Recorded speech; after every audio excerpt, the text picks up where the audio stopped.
21वीं सदी में एक नए जंग के मैदान का उदय हुआ है, साइबर स्पेस। यह एक ऐसा क्षेत्र है जो लगातार विकसित हो रहा है और जहां हर पल नई चुनौतियां उभर रही हैं।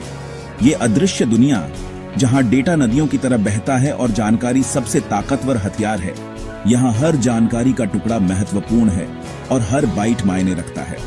देशों के लिए संघर्ष, जासूसी और तोड़फोड़ का एक अहम अखाड़ा बन गया है। यहाँ की लड़ाई में न तो खून बहता है और न ही गोलियां चलती हैं, लेकिन इसके परिणाम उतने ही विनाशकारी हो सकते हैं। वो दिन गए जब युद्ध सिर्फ जमीन, समुद्र और हवा में लड़े जाते थे।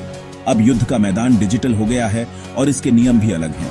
आज एक कीस्ट्रोक 1000 तलवारों से भी ज्यादा ताकतवर हो सकता है। एक क्लिक से पूरे देश की सुरक्षा खतरे में पड़ सकती है। साइबर वॉरफेयर असल में डिजिटल हमलों का इस्तेमाल करके दुश्मन के जरूरी ढांचों, अर्थव्यवस्था या सैन्य क्षमताओं को बाधित करने, निष्क्रिय करने या नष्ट करने का काम है। यह एक नई तरह की लड़ाई है जो बिना किसी सीमा के लड़ी जाती है।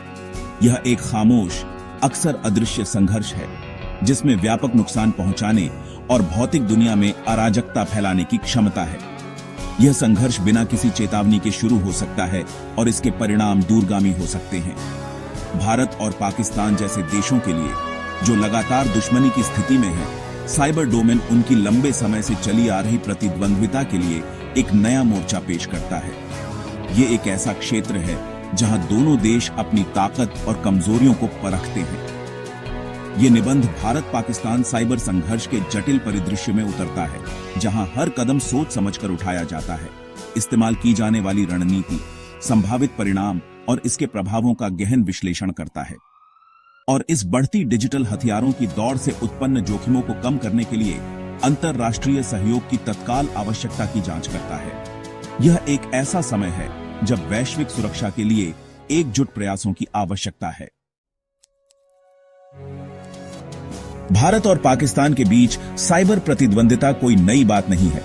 यह एक ऐसा क्षेत्र है जहां दोनों देशों ने अपनी तकनीकी क्षमताओं का प्रदर्शन किया है। यह 2 दशकों से भी ज्यादा समय से चल रही है और समय के साथ इसमें कई महत्वपूर्ण घटनाएं शामिल हुई हैं, जो उनके जटिल और अक्सर अशांत रिश्तों को दर्शाती है। इन घटनाओं ने दोनों देशों के बीच तनाव को और बढ़ाया है। दोनों देशों के बीच साइबर हमलों के शुरुआती उदाहरण 1990 के दशक के अंत में कारगिल युद्ध के साथ देखे जा सकते हैं। उस समय साइबर हमले एक नई रणनीति के रूप में उभर रहे थे। उस समय ये हमले मुख्य रूप से वेबसाइट डिफेसमेंट तक ही सीमित थे, जो दोनों देशों के हैकर्स के बीच एक आम रणनीति थी, जो तकनीकी कौशल का प्रदर्शन करने और दुष्प्रचार फैलाने के उद्देश्य से प्रतीकात्मक कार्य थे। यह एक प्रकार की साइबर युद्ध की शुरुआत थी। हालांकि जैसे जैसे दोनों देशों ने अपनी साइबर क्षमताओं को तेजी से विकसित किया है, इन हमलों की प्रकृति और परिष्कार में काफी बदलाव आया है। इन हमलों की जटिलता और प्रभावशीलता में भी वृद्धि हुई है। अब ये हमले केवल प्रतीकात्मक नहीं रहे। हमने प्रतीकात्मक डिफेसमेंट से लेकर ज्यादा लक्षित और हानिकारक हमलों में बदलाव देखा है, जिनका उद्देश्य महत्वपूर्ण बुनियादी ढांचे को बाधित करना, संवेदनशील जानकारी चुराना और दुष्प्रचार फैलाना है। ये एक गंभीर सुरक्षा चुनौती बन गई है। भारत और पाकिस्तान के बीच साइबर संघर्ष राज्य प्रायोजित साइबर गतिविधि के एक व्यापक चलन को दर्शाता है, जहां राष्ट्र अपने हितों को आगे बढ़ाने और अपने विरोधियों को कमजोर करने के लिए साइबर स्पेस को एक रणनीतिक क्षेत्र के रूप में देखते हैं। जहां राष्ट्र अपने हितों को आगे बढ़ाने और अपने विरोधियों को कमजोर करने के लिए साइबर स्पेस को एक रणनीतिक क्षेत्र के रूप में देखते हैं। यह संघर्ष केवल तकनीकी नहीं, बल्कि राजनीतिक और सामरिक भी है। भारत और पाकिस्तान के बीच साइबर संघर्ष हाल के वर्षों में बढ़ा है, जिसमें दोनों देशों के बीच तनाव और अविश्वास की स्थिति और भी गहरी हो गई है। दोनों पक्ष टिट फॉर टैट हमलों की एक श्रृंखला में शामिल हैं, जो अक्सर महत्वपूर्ण डेटा और सेवाओं को बाधित करने के उद्देश्य से होते हैं। इन हमलों ने सरकारी संस्थानों, वित्तीय संस्थानों, मीडिया संगठनों और महत्वपूर्ण बुनियादी ढांचे सहित कई क्षेत्रों को निशाना बनाया है, जिससे व्यापक पैमाने पर अस्थिरता और सुरक्षा चिंताएं उत्पन्न हुई हैं। एक उल्लेखनीय उदाहरण 2022 में भारत के पावर ग्रिड पर हुआ हमला है, जिसके परिणाम स्वरूप कई राज्यों में व्यापक ब्लैकआउट हुआ जिससे लाखों लोग प्रभावित हुए। जबकि भारत सरकार ने इस हमले के लिए चीनी हैकर्स को जिम्मेदार ठहराया, कुछ सुरक्षा विशेषज्ञों का मानना है कि इसमें पाकिस्तानी लोग शामिल रहे होंगे, जिससे स्थिति और जटिल हो गई। इसी तरह 2023 में पाकिस्तान के बैंकिंग सिस्टम पर एक बड़े साइबर हमले की खबरें आईं, जिसने देश की वित्तीय स्थिरता को हिलाकर रख दिया, जिसके कारण लाखों डॉलर की चोरी हुई और बैंकिंग क्षेत्र में भारी नुकसान हुआ।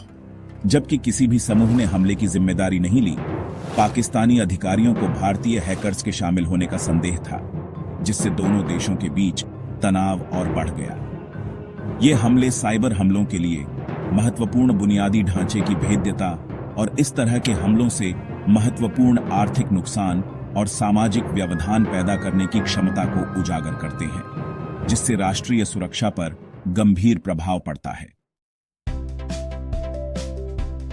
भारत पाकिस्तान साइबर संघर्ष में जटिलता की एक और परत गलत सूचना और प्रचार का व्यापक उपयोग है। दोनों देशों पर सोशल मीडिया प्लेटफॉर्म का इस्तेमाल झूठे आख्यान फैलाने, हिंसा भड़काने और एक दूसरे को बदनाम करने के आरोप लगे हैं।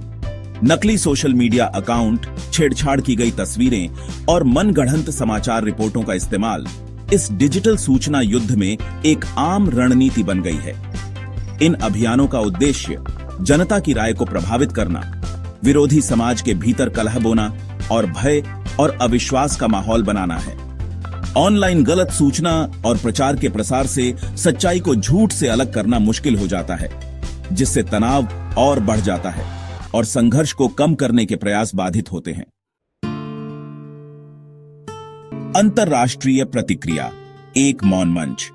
भारत पाकिस्तान साइबर संघर्ष से उत्पन्न बढ़ते खतरे के बावजूद अंतर्राष्ट्रीय समुदाय की प्रतिक्रिया काफी हद तक मौन रही है। यह आंशिक रूप से साइबर हमलों को जिम्मेदार ठहराने में कठिनाई और साइबर स्पेस को नियंत्रित करने वाले स्पष्ट अंतर्राष्ट्रीय कानूनी ढांचे की कमी के कारण है। जबकि संयम और बातचीत के लिए कुछ आह्वान किए गए हैं, इस मुद्दे को हल करने के लिए ठोस कार्य सीमित रहे हैं। एक मजबूत अंतर्राष्ट्रीय प्रतिक्रिया के अभाव ने दोनों देशों के लिए अपेक्षाकृत दंड से मुक्ति के साथ साइबर हमलों में शामिल होने के लिए एक अनुमेय वातावरण बनाया है। अंतर्राष्ट्रीय दबाव और जवाबदेही की कमी संघर्ष के और बढ़ने और भौतिक दुनिया में फैलने की संभावना के बारे में चिंता पैदा करती है। साइबर लचीलापन बनाना, भारत की प्रतिक्रिया। साइबर हमलों से उत्पन्न बढ़ते खतरे को पहचानते हुए भारत ने हाल के वर्षों में अपनी साइबर सुरक्षा मुद्रा को मजबूत करने के लिए कदम उठाए हैं। भारत सरकार ने साइबर सुरक्षा में सुधार, घटना प्रतिक्रिया के समन्वय और साइबर सुरक्षा जागरूकता को बढ़ावा देने के उद्देश्य से कई एजेंसियां और पहल स्थापित की हैं।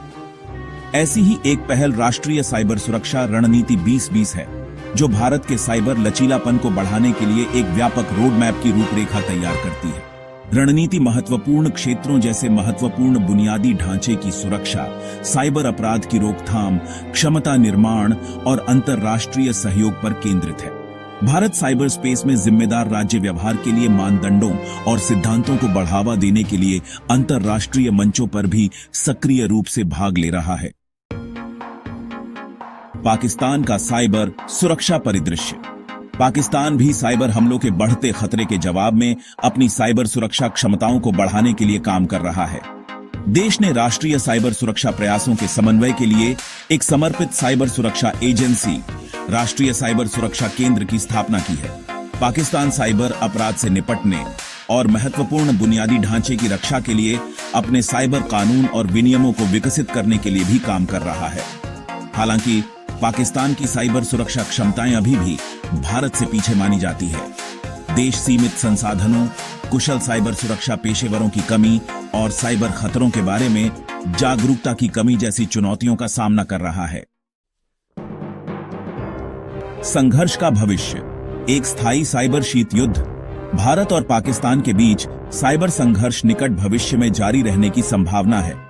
जैसे जैसे दोनों देश अपनी साइबर क्षमताओं का विकास जारी रखेंगे, हम और अधिक परिष्कृत और हानिकारक साइबर हमले देखने की उम्मीद कर सकते हैं। गलत सूचना और प्रचार का इस्तेमाल भी संघर्ष की एक प्रमुख विशेषता बने रहने की संभावना है, जिससे तनाव और बढ़ेगा और विश्वास निर्माण के प्रयास बाधित होंगे।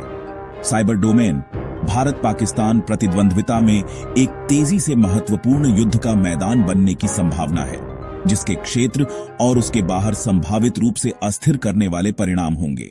निष्कर्ष: बातचीत और वैश्विक सहयोग की आवश्यकता। भारत और पाकिस्तान के बीच बढ़ता साइबर संघर्ष दक्षिण एशिया में शांति और स्थिरता के लिए एक महत्वपूर्ण खतरा है।